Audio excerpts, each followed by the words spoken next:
And welcome to The Factor Uncensored. It's Trump time. Tonight, a lot to dive into, including the evolving relationship between President Donald Trump and Elon Musk. Now, Politico reports President Trump is making it clear to his cabinet members that they are not taking directives from Elon Musk. Two officials within the Trump administration said this happened during a meeting today, saying Musk was present when Trump said Musk could give his suggestions but does not enforce final decisions on staffing and policy. This also comes as DOGE employees were blocked from entering the U.S. African Development Foundation Wednesday. Those staffers were reportedly trying to enter the campus and fire employees. Joining us tonight to talk about it, Dr. David Branham from University of Houston Downtown and Dr. Dietrich von Biedenfeld from Houston Community College. So let's start at the beginning or the end first when we talk about those employees of DOGE being blocked by other employees or individuals. Tell us a little bit about that, Dr. von Biedenfeld. Right. A lot of this is people becoming emboldened by these Article 3 judge decisions saying, hold on, you're not following the process. Some of these individuals have been fired for performance issues. There was no performance documentation, no deficiency. Therefore, you're in violation of the law. This is an illegal termination. We've seen the reinstatement of different independent councils and labor boards. So, for example, just the other day when the U.S. African Development Fund director and CEO said, the president and CEO said, you're not allowed in here. And actually, I'm on leave Thursday, so my employees can't talk to you until I'm here. And so twice, the State Department official assigned to gut that agency has been denied access. Mm-hmm. And they've sort of sassily said, once you have been appointed by the president and confirmed by the Senate, we'll talk to you. But until then, you're nobody. Will this stand up, Dr. Branham? It may very well stand up. This isn't a new strategy in the face of a new strategy. Remember we were talking about last week where when the judge would make a ruling, they have to go back to work. And they would say, well, we don't have the infrastructure to do that. Right. Now they're making sure that they have that infrastructure when that judge reverses the ruling, just as he said. So will it work? I think there's a good chance it'll work. We just have to wait for the ruling, and they have to hold out in that time. I mean, they don't have anything to lose here. Why not shut the doors and make it impossible for them to get in, especially if you're physically able to do it? Mm-hmm. So to me, it's a good strategy, and that's the way politics are now. You have to have these strategies to survive. And we recently heard from a federal judge rehiring or telling them, the Trump administration, to reinstate a woman saying that you are not king. You can't just arbitrarily fire. Labor Relations Board, mm-hmm. You can't just fire someone. Yeah, civil service laws are in effect. You have to have cause to just fire someone. Or there are other ways to do it, like eliminating the position, but that wasn't the case there. So you can have rulings where they're going to say, Mr. Trump, as president, you don't have the ability to fire somebody just because you want to fire them. If you're going to say it's for cause, you better have documentation that it's for cause. And people are getting wiser. I'll say that, before the de jure aspect of what do you have the legal authority to do, Trump has de facto avoided it by not staffing agencies. So in his first administration, federal employees were in limbo because maybe they were put on leave, and those agencies and boards that needed to oversee the grievance were understaffed. Mm-hmm. No one was appointed. So these employees just sat in limbo unpaid. So the de facto aspect, we maintained your legal right. So essentially, sort of like the Consumer Financial Protection Board, all you have to do is not staff it, and you can submit all the complaints, and he has simply used his executive power to eviscerate it. So de jure, it still exists on power. De facto, it's not useful. Now, just today, with a member, during a meeting of the cabinet members of Trump's administration, they were told that, look, you do what you're supposed to do, don't do what Elon says, and Elon was in the room. Elon Musk was in the room. So what are your thoughts on that? Where are we going? Is there a rift now? Have we seen too much public outcry as a result of Elon's actions? Why is the president taking this stance now? I think the first rift was with the cabinet secretaries. I mean, they were confirmed by the Senate. They are the ones who run those departments. Mm-hmm. So Elon Musk has no business going in and emailing them and saying, this is what you're going to do or you're going to get fired and so forth. Those cabinet secretaries have control of those departments. So Elon Musk doesn't have the ability to do it. So Trump is backpedaling on Elon Musk because he pretty much has to.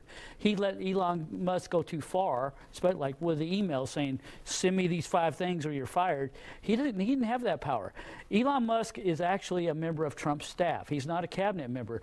DOGE is not a cabinet department. It's a staff department. This person, Elon, works for the president. So he can only do what the president orders. If the president wants him to do, wants that order to go through, he can.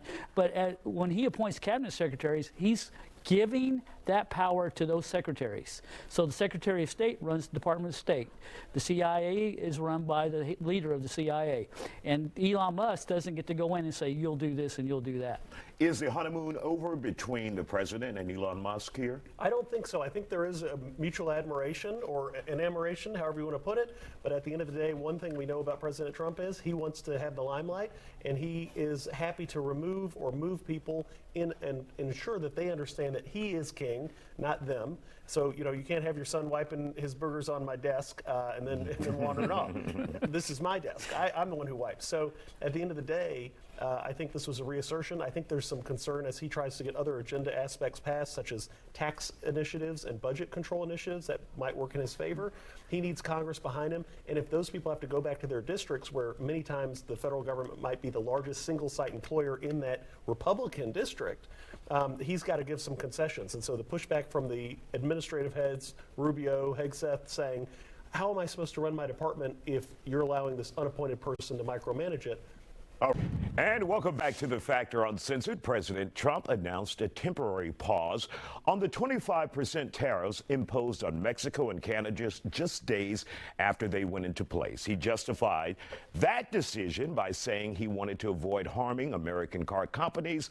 Despite the pause, the trade tensions continue, with Trump threatening tariffs starting April 2nd and aiming to expand the U.S. timber industry. Our guests are back. So why did we see this pause? We were all ready to go. I think what they started.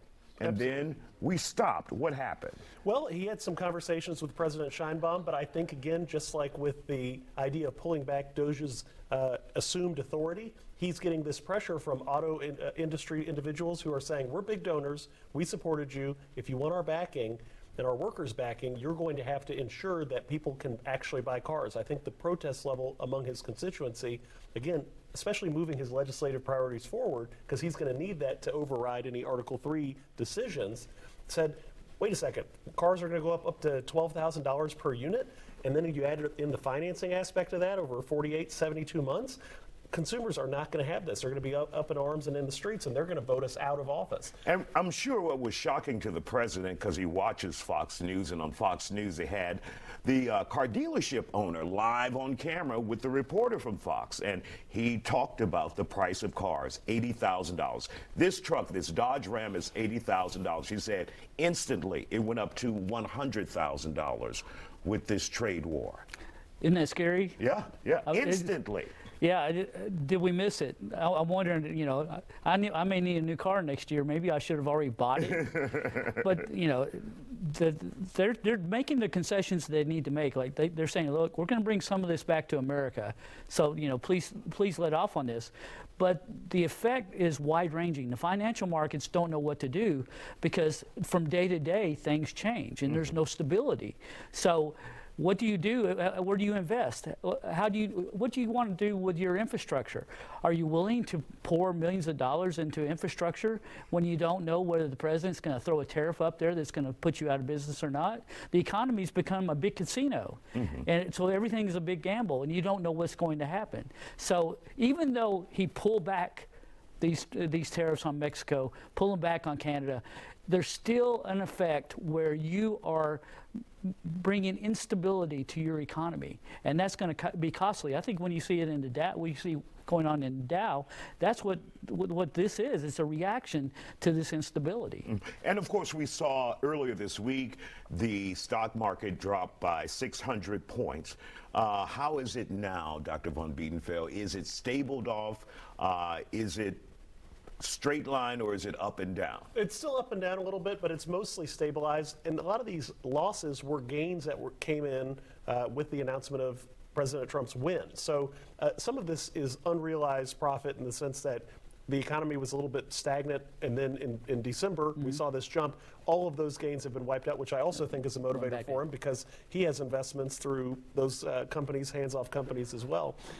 So I think that we know that this economic pressure works. The interesting thing I think worth noting is the USMCA was signed by President Trump. So the successor to NAFTA, these free trade agreements. Okay, and really quick, we saw Congressman Al Green receive his censure today in the U.S. Congress. Your thoughts about that in the last 30 seconds we have? Well, I think it's basically a slap on the hand. There's really no penalty to it, and in a way, it's like a badge of honor for him. I think. You think Adam Schiff got a censure, and what happened to him? He became a senator. So I think it's a big fine. It works well, but the Democratic senators that joined Republicans voting to censure him are the exact reason why they are no longer in power. All right. We want to thank you, gentlemen, for joining us for another Trump time. And I assume you're leaving the country, right? Not because of Trump, but because of other.